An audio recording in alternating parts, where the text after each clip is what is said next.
Hello and welcome to the Franchise Tag Podcast with me, your host, Freddie Hall. Back again with Adam and with Gareth. We all hope you had a very Merry Christmas and a really lovely festive period. Unfortunately, this dreaded lurgy that's going around is creeped up onto me, so I may not be as chatty as usual. My voice is a little hoarse, but as that's probably not helped by the Christmas festivities now and maybe a little bit too much fun.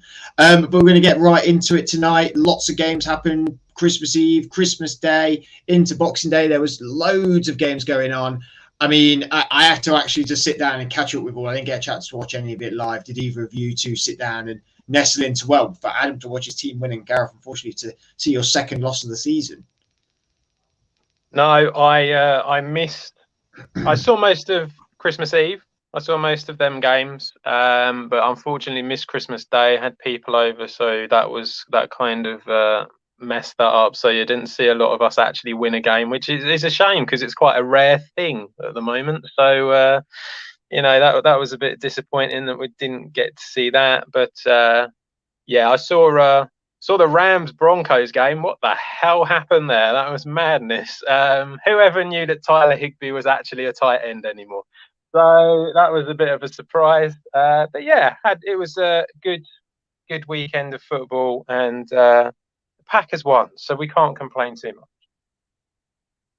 I watched a bit this weekend, like most weekends. Watched the Eagles lose, which, as much as I was disappointed to lose, I was also kind of expecting it with Minshew mania. The fact that we managed to score so many points against this supposedly elite defense that Dallas has, and Micah Parsons did even get a sack all game. This defensive player of the year you lot put out last week. Don't even think he touched Minshew, so elite him. But yeah, I think the fact that we put so much points against them with a backup quarterback, with quite a lot of our defensive starters either out or not playing that great, I think was not too bad for us this week. I think if we play him in when he gets to the business end, I can't see us getting beat by them. Surely there must have been a headline: Magic Minshew avoids Micah or Minka, sorry. Micah? It's Mike Parsons, not Minka. Micah. Sure, that must have been a headline. Anyway, as our title of this episode does say, it is home time for Nathaniel Hackett, head coach of the Denver Broncos. Did get fired after an incredible loss against an LA Rams offense that has been incredibly lackluster this year without their top guys. Baker Mayfield coming in for Matt Stafford, obviously Matt Stafford with the injury. No Cooper Kupp. And the Broncos lost 51-14 against Broncos 4-11. Sorry, now it's been an incredibly turbulent time with Russell Wilson. A lot of people have been out on Russell Wilson and not the coaching. Gareth, is it good that the Dragon's head has turned to Hackett and burnt him instead of Russell Wilson? Because it feels like it's all been put at his door a lot. Well, someone had to take the blame for this, and they weren't going to blame the guy they paid an absolute fortune to, because they don't want to burn that bridge this early on. Don't get me wrong, I think Hackett has been out of his depth. I think we said early on in the season he was looking out of his depth. I think he wasn't particularly great as a play caller. I think that there's been a few games this year where he could have, can't remember, wasn't there one game early on in the year where he could have literally gone for overtime, but instead decided to go for 2 points, if I remember rightly. And that cost him a game. It's one of them where they're not going to throw Russell Wilson under the bus because they pay him that much money. I said to Adam as soon as that game was over, I went, Hackett's gone. And he went, and Adam kind of disagreed. He said it wasn't going to happen. But I said the second that game was, I went, yeah, he is gone now. This is going to be a Christmas Day sack. And they were thankfully waited till Boxing Day to do it. They weren't that cruel to fire him on Christmas Day, but I thought he was done. Why did you think he wasn't, Adam? Why did you think he would be able to? I don't see what the point is. I don't get it. To me, it seems irrelevant. I understand what Gareth was saying, and that he was saying that it means that they can get into discussions already and deciding who they want to bring in and potential candidates and getting people together to talk about that. I don't understand why that's not happening anyway. That's the thing where I'm a little bit confused. I know it's probably not meant to happen, but let's face it, we all know certain things happen when they're not meant to happen. And I just find that really weird. To me, I think they've just fired him because of embarrassment more than anything else. I think that was all it was. And it just kind of feels like if you had kept him there, then what's the worst that would have happened? You would have lost the last 2 games. I mean, the thing that came out, which I think is just hilariously funny, is that the defensive coordinator was asked to take over and declined. Basically came out and said, I don't want anything to do with your offense. I'm sticking with my guys. And it's like, that's why it's a little bit strange. I just feel, what's going to happen that's going to be any worse? You're going to lose 2 games. You're going to do that anyway. For me, I think it's more the fact that the defense seemed to give up on them in that game. The defense was the thing that held on to them. And even their defense, which has been phenomenal this year, gave up. I was like, do you know what? Why do we even bother? So that was almost like a defining moment of that team literally going, and we're done. So I think that was the reason why, for me, I felt he had to go, is because that he'd even lost the only good thing in that team, which was the defense. Well, also as well, you saw rumblings on the sideline. I mean, there was on Twitter, there was a video out of Dalton Reisner and Brett Ripien, the backup quarterback, who came into the game having a real big spat at each other, and that's not the first time we've seen Broncos sideline spats this year either. Do you think he just simply is a little bit like that? He has lost the locker room, so we might as well cut our losses now in a way? Yeah, I mean that probably is what's happened, isn't it? It's like I say, I think it's embarrassment. You've got players fighting on the sidelines. It's all just fallen apart, and so that's why they've decided that now is the right time.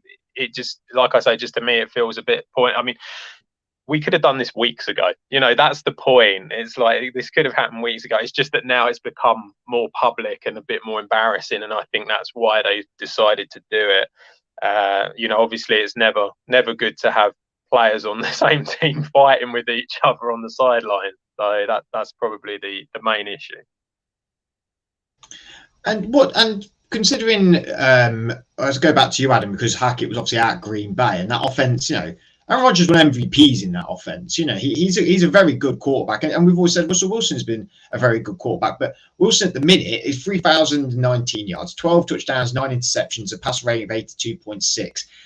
Really, he's on pace for his worst season ever. He got 3,113 yards last year, so I think he is going to. And in his first year, he got 3,118. So you know, he is on pace probably for the same yardage, maybe even improve it. But this will be his lowest touchdowns ever. He's got 12, and the lowest behind that is 20. And I mean, 9 picks is up there. His worst is 13 in 2020, but it wouldn't shock me if he did put a few more on the board before then. What do you think's gone wrong there with the translation of going to Green Bay? You know, implementing an offense with some playmakers as well. We've said that a lot. We've talked about a lot about Russell Wilson in Denver this year, and though it is a move from a franchise to another franchise, there is, you know, there's not much of an excuse maybe for some of this. No, I think if you're going to look at Hackett, then we always kind of said, didn't we, at the beginning of the season, it was LaFleur that was doing most of the play calling on the offense last year. Hackett is kind of the sort of, it's a weird one to come out and say, because from looking at him on the sidelines, he's been very quiet, not really said a lot, and almost like it kind of came across as though I'm head coach, so therefore I must keep calm and not really do anything. That's not Nathaniel Hackett. He's the sort of rah-rah kind of coach that's there getting the players motivated. And I actually feel that Green Bay have missed that. There's not someone there who's doing that for Green Bay, and that's why they've kind of struggled a little bit as well.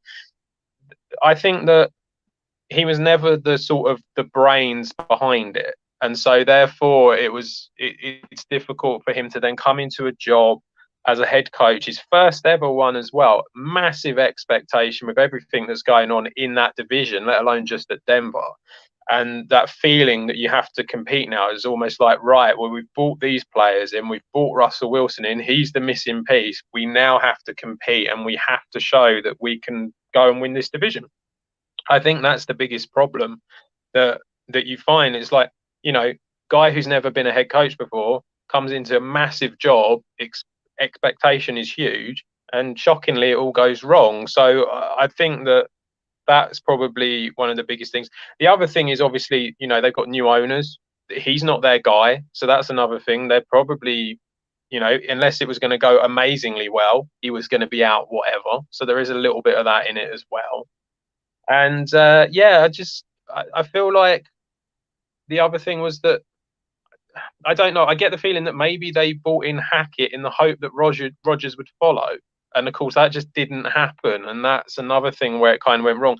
Had he kept Rodgers there, then it might have all gone well and carried on. But it wasn't. It's Wilson. And I feel like it hasn't worked for Wilson as well, because he's struggled a lot. And, we've heard the stories of play calling the Seattle offense rather than the Denver one. And players being like, well, what the hell does that mean? They don't know. It's all just a bit of a mess, and so that I think that's the problem. But I don't think it's all Hackett's fault. I think there's multiple reasons for this, and I think Wilson's a big part to blame as well. And do you think that's why that is as much of a knife in the Denver Broncos fans' hearts as well, Gareth? Is they've got the Chiefs and the Chargers next 2 games. You're probably thinking they're going to lose both their games. That's a top 5 pick, and they don't even have it. Do you think that makes it even worse, doesn't it? I think that they're one of the teams I think that have done quite bad with the trades recently. That they've lost out a top 5 pick as a result. I think you could also throw in the Rams. And I know the Rams obviously went on to win the Super Bowl last year, but they don't have their first round pick either, which is going to be a low pick this year. I think you're literally watching potentially the quarterback that you could have wanted for the future being available and where they would have been picking this year. If they'd have gone with, don't get me wrong, they could have gone for an experienced quarterback, but they need to give up the house and everything else to go for a quarterback. They could have got away with having a transition quarterback this year and then going for that star next year. But they seem to think that Russell Wilson was the man for them. And don't get me wrong, when you looked at his career, he has not exactly had a bad one to that point. But the fall off this year has just been horrific. And his decision making has just been horrific as well. I think that their fan base will be frustrated because it's not like they've struggled with quarterback position for a while. Whoever they seem to bring in there just doesn't seem to do the job. And I think that as a franchise that has had such iconic quarterbacks in there, to not find that quarterback that can deliver for them must be extremely frustrating for them. Their fan base must be proper disgruntled. And for a long time, they've not had the quarterback in that place. And do you think also as well, there's so many teams out there, but we go, they're a quarterback away. They're a quarterback away. And Denver are a prime, example of that. We all said that at the start of the season, at the end of last year. This team could just be a quarterback away. They bring in the quarterback, the name, I suppose. And it's shown now that it doesn't matter if you're a quarterback away. If it doesn't all just click, you will not be successful. You have to have a lot of things line up. Is that the case that franchises may learn from this trade? You've got to have the right quarterback. I know obviously Russell Wilson was a big name, but clearly something about either the scheme or how they play up there that just doesn't work with him at all. He was quite, don't get me wrong, he was always quite good at escaping trouble and making decisions on the fly was always, I think, probably one of his strengths. But you look at the players they've got around him, how that team is not doing well is beyond me. They've got 2 very good wide receivers in Judy and Sutton. Murray seems to always do a job in the run game. He's a battering ram, always has been. Their defense has been elite this year, and yet look where they are. And I think it is a warning sign that don't necessarily give up the house for the player that you think is going to be the player that's going to take your team to, because Super Bowl or bust. This is a massive bust. You can look at I know the Rams got the Super Bowl last year, but look at them this year as well. They've gave up. When have they got the next first draft pick coming up? What year? And look how far down they've got. A lot of needs they have. Yeah, this is because of the Rams, though, isn't it? This is because of the Rams. This is what you're going to get now. This is the go it all in type of move because you've seen the Rams do it, and so now we're all going to copy them. And you're going to get the Deshaun Watson move where you throw everything in for Deshaun Watson, and you're going to get a move for Russell Wilson, and you throw everything in for Russell Wilson, and then you end up 4-10 at the moment, or whatever they are at the moment, and like it's a disaster. It just doesn't work, and this is the problem. It's like for every Rams, you're going to have probably 10 that don't, and it's a matter of getting it right and being able to get it right. And the downside to even the Rams is look at what happened. This is the thing. You look at it this year. I know it's been injuries and it's not all been like just really bad. It's not like everyone's just run away. But Kupp's getting older, Donald's getting older, Stafford's getting older. These are massive players. They all go. What do you got left? You got no picks. This is the thing. So there is a downside to this. Now they'll say, but we won the Super Bowl, so it doesn't matter. We got our Super Bowl, and that's all they care about, and that's fine. There's nothing wrong with going down that route. But the problem is, only one can win. So if you're all going all in, there's going to be a lot of teams that are going to miss out here. And so if it doesn't work, what do you then tell your fan base? Yeah, we went all in with this guy, but we got no picks, and we're just really in trouble now. And you could argue as well. You could argue as well from the rumours that are circulating about Sean Payton's sort of maybe thinking about getting back into football and everything like that. You think they've got no chips left to put at the table. It wouldn't shock me if they went and these new owners put all their chips back on the table again and went and pushed it in front of someone like Sean Payton. Do you think that's something that they would definitely be interested in, or do you think they start to look at maybe some of the college guys, or what do you think would be the right move next for the Broncos? I think they're going to struggle to get that through.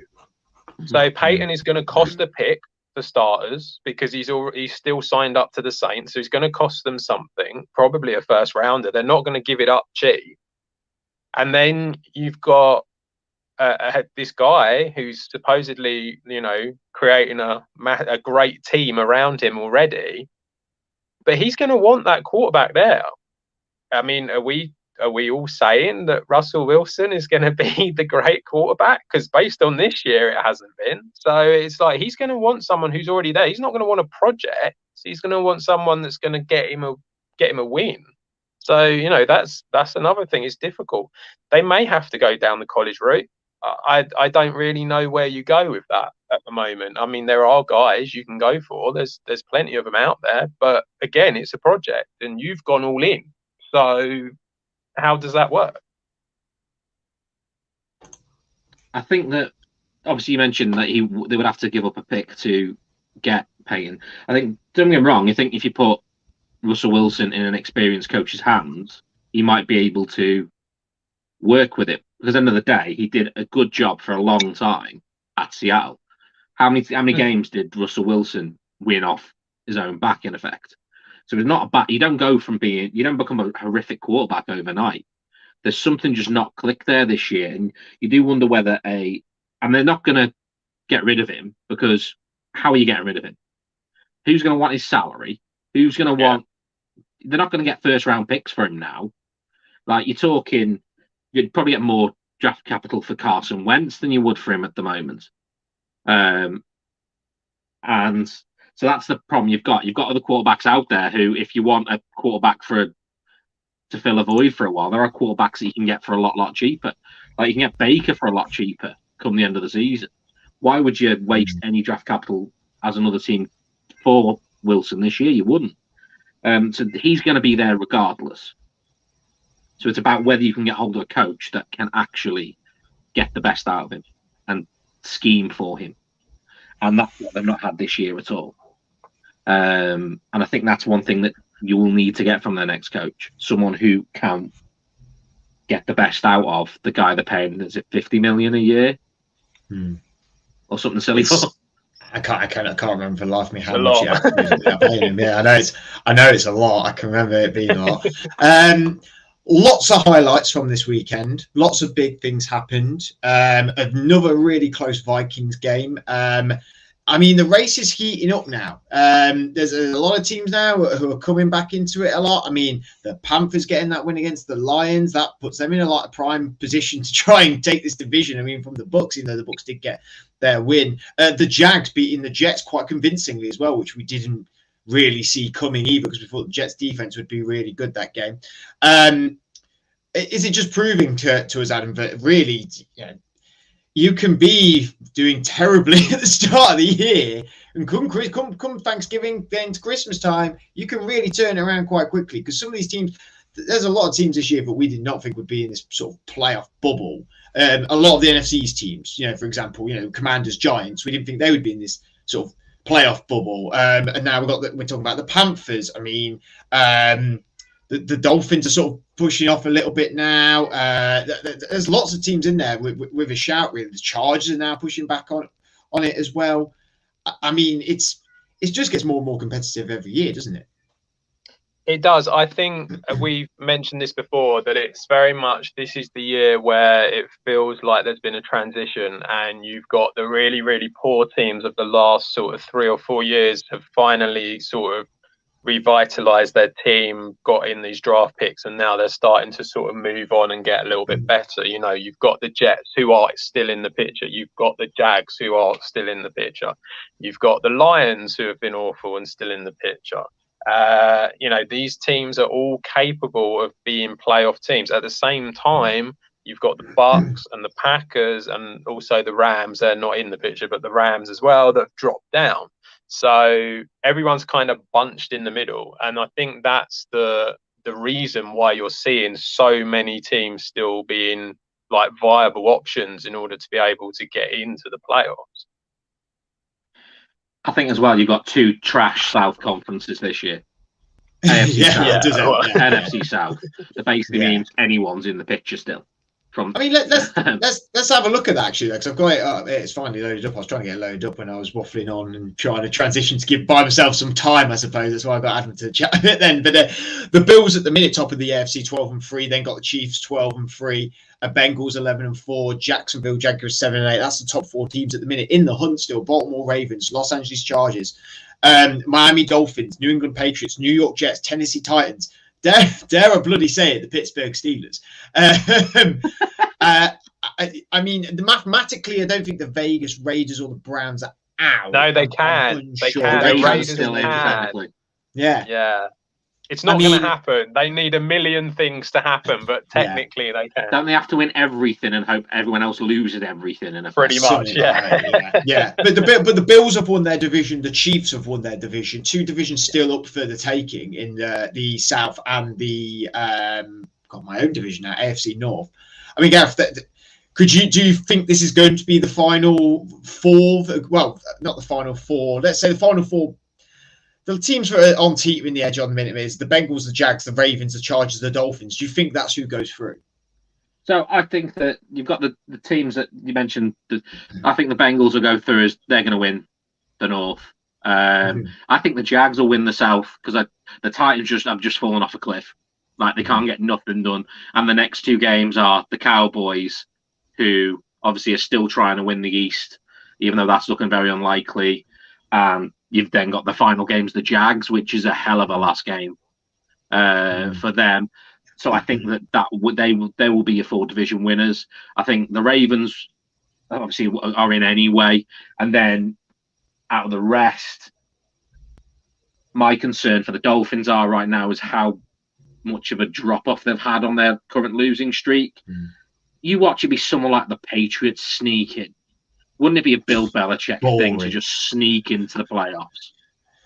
With a quarterback who's just been like angry about play calling all year, because they've really limited his play. Like, I think he's a lot more capable than they like letting on, sort of thing. And I'd love the Jets to sneak in. Don't get me wrong, I'd love the Steelers to sneak in, but like, we don't deserve it. Like, if we talked about awards last show, if Steelers sneak in, Tomlin gets Coach of the Year.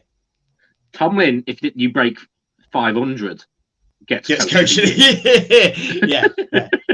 Oh, I agree. And obviously, Steve Smith coming out the other day and absolutely rinsing Matt Canada, the offensive coordinator, was it's fun to see, I suppose. Any teams you don't want to see get in? Who you're like, I don't want to see them in there. I don't want to see. I'll be honest, I don't want to see the Patriots in the AFC. It's one of them where I think everyone just has. And in the NFC, sorry, Adam, I don't want to see the Packers. It's one of them. You worried, are you? Is that the problem? No, we destroyed you not too long ago. It's more the fact that, as much as your secondary's improved, it hasn't improved that much. They're the teams you don't see the same old every year. You kind of want to see teams you're not seeing in for a while, like the Jets. I'd love for them to sneak in because their defense has been good this year. Okay, they're on their 28th quarterback of the year, but and then you've got the likes of it'd be interesting if all of the NFC East got in after how much NFC East bashing there's been down the years and how much of a trash division it's been labelled. It'd be interesting if they all get in, mainly because of the fact that it'd be for that purpose alone. Because when was the last time a whole division got into a playoff? So has it ever? I don't know. Has it ever actually? Has that ever happened before? If it hasn't, then that'll be amazing. That would be awesome. We'll stick on the AFC for a minute. Not that I know who their last two games are, but the Bills and the Chiefs obviously leading that top bit. They're both on 12-3. The Chiefs are 4-0 in their division. The Bills are 3-2. Bills have Bengals next. And then at home or away? They are. I'll get you up now. I think they're away, but I'm not sure. But if the Bills travel into the Bengals, or if the Bengals are at the Bengals, they're at the Bengals, and then the Bills probably finish with a divisional team, which would be who have they played twice? Patriots? It could well be the Patriots. I'll take I'll try and take a quick look. Let me just have a quick flick through, just very quickly. So we have they have the Patriots at home. Yeah. So the Bills have the Bengals and the Patriots, and the Chiefs have the Broncos at home next week, which is a win. and then the Raiders. They're at the Raiders. So you can assume that both these teams win their last two games, I would think. The Bengals? I'd say the Chiefs is a lot easier than what the Bengals at the Bengals. Yeah, away to the Bengals. That's not an easy game. That's not an easy game, no, not at all. Do you think if the Chiefs win it, I mean, I think if either of these teams win it, get home advantage for the whole Super Bowl and that bye, they go to the Super Bowl for me. Like you go into the cold Kansas and cold Buffalo. It's one of them where, particularly Buffalo, with how bad the weather has been there recently, if they are at home, I think if they're on the road at any point, they can come unstuck. I think the team that everyone in the AFC wouldn't want to face at any point is going to be those Bengals because they beat the Chiefs 3 times in a row now. That defense is phenomenal now. You've got Burrow's not getting put on his back as much anymore. Their team's getting fitter as well. All the players that have been out are starting to come back. They're the team I wouldn't want to face in the AFC. Yeah. I think that's the same in the Eagles of the NFC. I think if you play the Bengals or the Eagles in the playoffs, that's like you're gonna have a real hard day out against both ends. Yeah. We'll talk about the NFC, Gareth, because I know you're itching to. Because obviously you guys, the Eagles are leading the whole of the conference 13-2. The Minnesota Vikings 12-3. The 49ers 11-4. The Bucks at 7-8. Within the hunt, Dallas Cowboys at 11-4. Giants at 8-6-1. Commanders at 7-7-1. The Seahawks at 7-8. The Lions at 7-8. The Packers at 7-8. The Panthers at 6-9. And the Saints at 6-9 as well. I mean, there's a lot more. Considering we said the AFC, well, I don't know. There's always been arguing about which division is more competitive, but that's a long list of teams that can still get in, Gareth. And like I said, it would be pretty remarkable after having much I have, let alone everyone else has slated the NFC East in the last few years. If they all got in, I mean, what does that say about our division? It shows how much that division's turned around. I think both the East divisions have turned it around this year. I think that when you look at the playoff pictures in both the AFC and the NFC, it's the East divisions are the teams that are either there or thereabouts. It shows that, don't get me wrong, I think the thing that's been the saving grace for the East for as long as it has been, you never get a repeat winner of the East. That's been literally the only good news story from that division for a while. But it shows that when we had that 1 year when Washington got in with that horrific record, you're gonna have a similar thing with the South this year in the NFC South. Like whichever team gets in from the NFC South, they're going to get mauled potentially by the team that plays them. Imagine Dallas going right now to like Tampa Bay or going to New Orleans. Don't get me wrong, I know that particularly New Orleans stadium is notorious for its decibel levels. And Brady's been horrific against the Saints the whole time he's played at the Bucs, which I know it's not very long, but he has been really bad. But you look at if any of those, whichever team from the NFC South come in, they're the team that you're desperate to play. Because you can't see them. It just seems to be who doesn't want to win the division that's going to end up. Like none of them seem to want to win it. Like they've got a good chance of winning it. Oh, they just lost to no one. And they've just been so frustrating this year, the Buccaneers. I think they're just one of those teams. You're like, what has gone so horribly, horribly wrong this year? It's not like their roster has heavily changed from. Maybe that's the problem. It's an aging roster. And particularly when you've got a quarterback that is old enough to be a dad for quite a lot of the quarterbacks in the league now. I think that's maybe part of your problem. But the NFC, I think, is a lot more open because you've got that NFC South division, which means you've got 3 teams there that are fighting for King of the Trash. And if it goes down, I mean, I don't think the Vikings are going to beat the Eagles to that top spot. I don't think, Adam. Do you think Eagles go through home field advantage, cold in Philadelphia, they go straight to Super Bowl? Yeah. Just like you said at the start of the year. Yeah. I think they've got, I think they have one team to fear, and that's the 49ers. That's the only team I think they have to fear. And the 49ers would have to put up a very, very dominant defensive display in order to be able to do it. Now, we've seen the 49ers do it before, but I think that I'm not really convinced with Purdy being able to get a lot of points on the board in order to be able to get that win, because I think they would only be able to hold the Eagles to so much. So that's the only thing that makes me think that they might not get there. The rest of the teams, I don't really see a problem for them. I think when you look as well, like I think that game will come down to the trenches if we do play the 49ers. Yeah. Their D-line versus our O-line. And our O-line is probably the best in the NFL. Their D-line is probably the best in the NFL. And it's going to be, that's going to be some battle, that one. But I think, bearing in mind, though, the other way around, our defense versus their offense is going to be very one-sided, because I think our offense needs 12 sacks to break the record for most sacks in a season. And I know that sounds a lot with 2 games to go, but we're averaging 6 sacks a game at the moment. And I think that go on, Gareth, after you. So I think that's where I think that, as Adam said, if it's up to the 49ers to put loads of points on the board to beat us, they won't do it, particularly in our ground with the friendly atmosphere they have in Philadelphia. They always are nice to opposition teams. Santa got we are the Eagles and no one likes us, as the saying goes. I'm actually looking at like the teams. You look at the AFC side, and when you look at the teams, you go like star on that, like Josh Allen, Stephon Diggs, Pat Mahomes, Travis Kelce, Joe Burrow, Jamar Chase, Trevor Lawrence, Tyreek Hill, Lamar Jackson, Garrett Wilson, Sauce Gardner, Derrick Henry. Like, they've got the star power. But then when I look at the NFC side, there is star power there. I don't think as much as the AFC, but I think the matchups are far more fascinating in the NFC in terms of like pure football.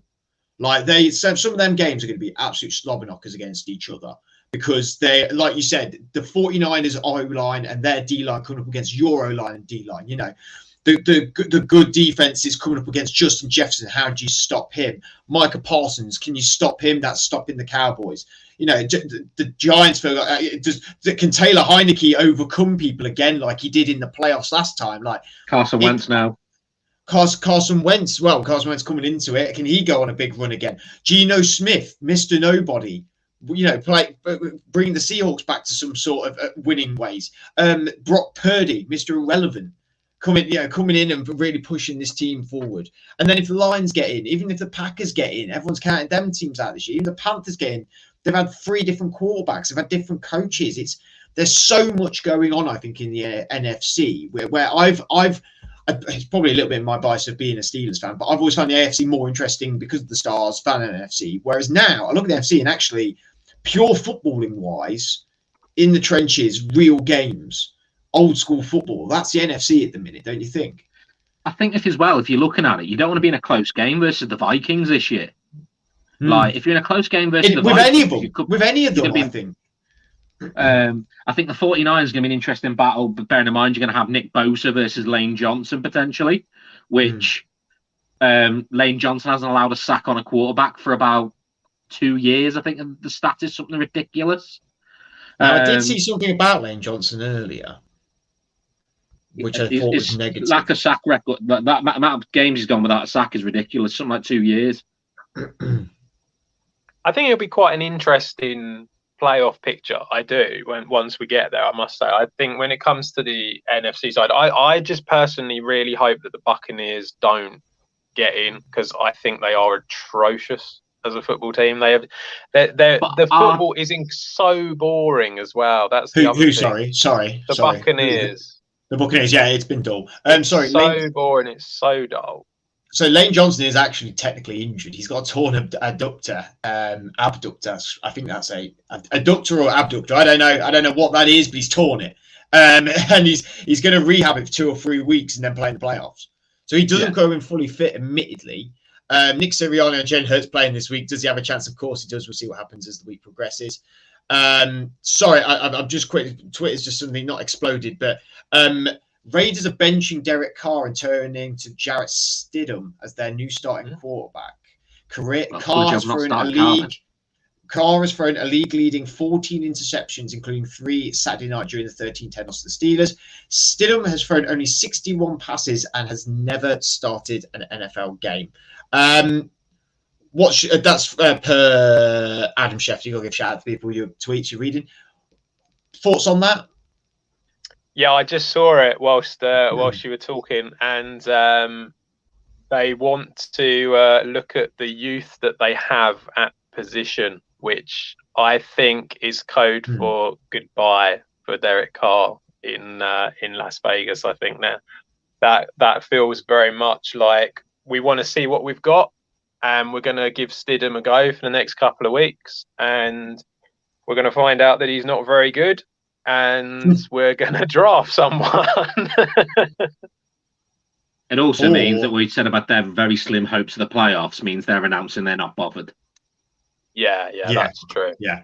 Also, of course, I know this is a strange one, but we have mentioned this before, and we have come out and said it doesn't really make 100% sense, because you kind of feel like you'd want to go to somewhere a bit more sort of connected and ready to win now. But it could be a move for Brady. You never know. I mean, there is that talk of Brady wanting to go back that way. So his contract comes out against the Bucks. It is something that is there. So potentially they might go for a big quarterback free agency signing. So Derek Carr, end up there, Derek Carr and a late pick for Zach Wilson, the 2nd round pick. It's got to be done, New York. Mac Jones. It's got to be done, New York. Mac Jones. It's, from the Patriots, McDaniels. It could be. You never know. Maybe could be the end of A-Rod. Could be the end of A-Rod. Wow. We can keep this going for hours. So he goes to where Adams is. Now we can't. Adam promised me and Gareth a quick game, so we'll do that as we close out the show. As I say quick, it may now be a really elaborate game that. Not really. I mean, we in a weird kind of way, we started with it. It was very much to do with Russell Wilson and everything. And it is kind of like, who would you... So Russell Wilson or So you guys have got to have you guys have got a franchise. You're owning Denver, and you've got Russell Wilson there, and you can bring in anyone. Contracts are irrelevant, whoever you like. Okay. But we're not going to give you the big names because that's boring. Everyone's going to say, yes, we want Pat Mahomes over Russell Wilson. Of course we are. So we need to know where's the bar? How far has Russell Wilson dropped? So, you know, you kind of got to do it based on this year. So obviously, like I say, you're not going to take a lot of Mahomes or Allen or Hurts because that's obvious. So sorry, we're basing this on this year alone. Well, yeah, but I mean, like previous years as well, you can do. It's just who are you essentially? How far has Russell Wilson dropped, and who would you be more willing to have as your starting quarterback? So we've got one guy. He's had a pretty decent season. Geno Smith at Seattle. Would you rather have Geno Smith or Russell Wilson starting? I think Russell Wilson because of what he's done in the past. I mean, you've ruined the game. This is not the idea. I think for Geno Smith and Russell Wilson are pretty much the same quarterback in terms of style. I think Wilson is better at it. But you say that, but then Geno Smith has got like a 70% pass completion this year. He's got 27 touchdowns this year. Russell Wilson, as we said before, has only had 12 and has a 60.1%. So I still think I'd take Russell Wilson. I agree. Okay, right. Okay, so Geno Smith they don't like Geno. Rude. They don't like Geno. Maybe a Pro Bowler, but he's not mine. Would you? Yeah. Would you rather have Jared Goff? Jared Goff's been so good the last few games. Yes. He has been. Less touchdowns than Geno Smith. Game controller. Been in big moments. Completion. Been in big moments. That's the difference between them two. Like been in big moments. Goff, for all what people say about Goff has been to multiple Super Bowls. Okay, he hasn't won both of them, but so's Wilson. Goff has looked really good this year. Yeah. Like really good. I admit he's looked really bad at times, but in the latter half this year, he's really stepped up for this Lions team. I'd take Goff at this point. Same. Would you rather have Russell Wilson or Derek Carr? Derek Carr has got a pass completion percentage of 60.8%, which is slightly more than Russell Wilson. He's had 24 touchdowns, which is more than Russell Wilson. Derek Carr is one of them quarterbacks that people trash on, but is actually really good every year and really consistent. Except for that interceptions. Well, this year, maybe, but he's one of them quarterbacks that has played really good in good offense with good coordinators around him. And it's just not quite worked out with them coaches and stuff like that. But remember, Carr was MVP at one point. I like Carr. I'm quite in on Carr. I'd go for Carr over Wilson. It's a tight one for me, that one. I still would probably take Carr. But I have seen his stats this year a little bit more because of having him in fantasy. And I've seen when he's had bad performances, they have been horrific. But then, to be fair, Russell's all season have been. Would you rather have Russell Wilson or Marcus Mariota? Now, Mariota has got a higher pass completion percentage this year. He's scored more touchdowns this year, and he's had the same interceptions this year. Wilson. There's higher upside. Yeah, I've said early on this season there was a game where literally they needed a drive to get a touchdown, and one of my friends had a bet on it, and he needed basically a point, but they were needing a touchdown to basically tie the game. And I said, I've got zero belief in Mariota's going to get down that field and score, and he threw an interception in the end zone instead. So that's stuck with me. Whereas when you look at Wilson, I know he's not been great, but he did all right when he was in London. What's interesting about them 4 quarterbacks is that they are all supposedly higher ranked this year. than Russell Wilson based on the stats. Okay. Sort of thing. So that's what's interesting about them. So now you've got ones that are worse ranked than Russell Wilson. So would you rather have Russell Wilson or Jimmy Garoppolo?